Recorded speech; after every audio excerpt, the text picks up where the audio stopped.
Previously, we saw how to represent Unicode characters in our GUI. This is the fifth video, designing a GUI in an agile fashion.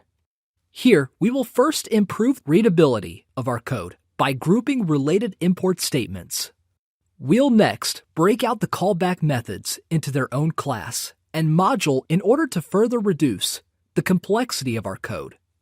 The modern agile software development approach to design and coding came out of the lessons learned by software professionals.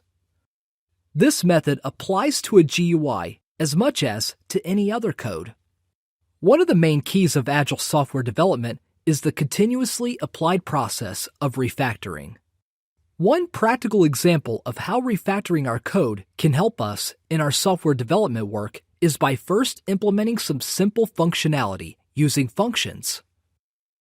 As our code grows in complexity, we might want to refactor our functions into methods of a class. This approach would enable us to remove global variables and also be more flexible about where inside the class we place methods. While the functionality of our code has not changed, the structure has.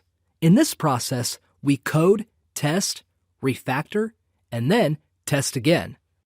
We do this in short cycles and often start with the minimum code required to get some functionality to work.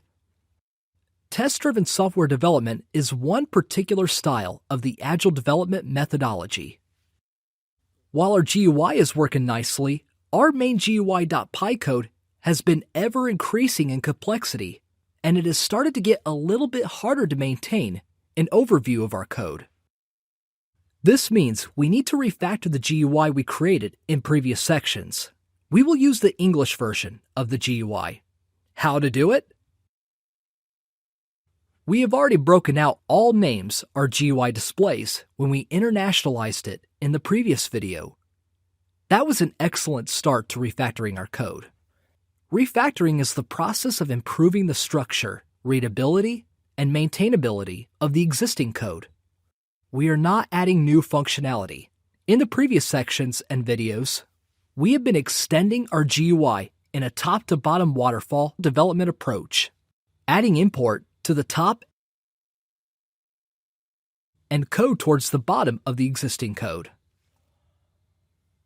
While this was useful when looking at the code, it now looks a little bit messy, and we can improve this to help our future development.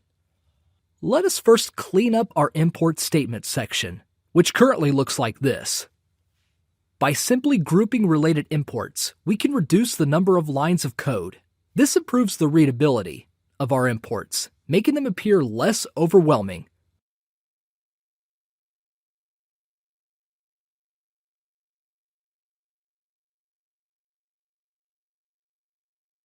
Something like this. Good. We can further refactor our code by breaking out the callback methods into their own modules. This improves readability by separating the different import statements into the modules they are required in. Let us rename our GUI.py as GUI_refactored.py. Let's create a new module, which we name callbacks_refactored.py. This gives us a new architecture, as can be seen here. Note how we are passing in an instance of our own GUI class, self, when calling the callbacks initializer. Now, our new callbacks class is something of this sort, with methods like default file entries, combo box, and so on. In the initializer of our new class, the passed-in GUI instance is saved under the name self.oop and used throughout this new Python class module. Running the refactored GUI code still works.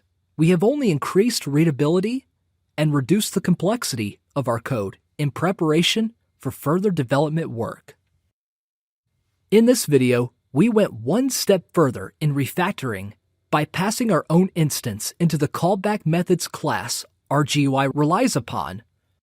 We had already taken the same OOP approach by having the tooltip class reside in its own module and by internationalizing all GUI strings in the previous videos. Excellent! In the next video, let's test the GUI code.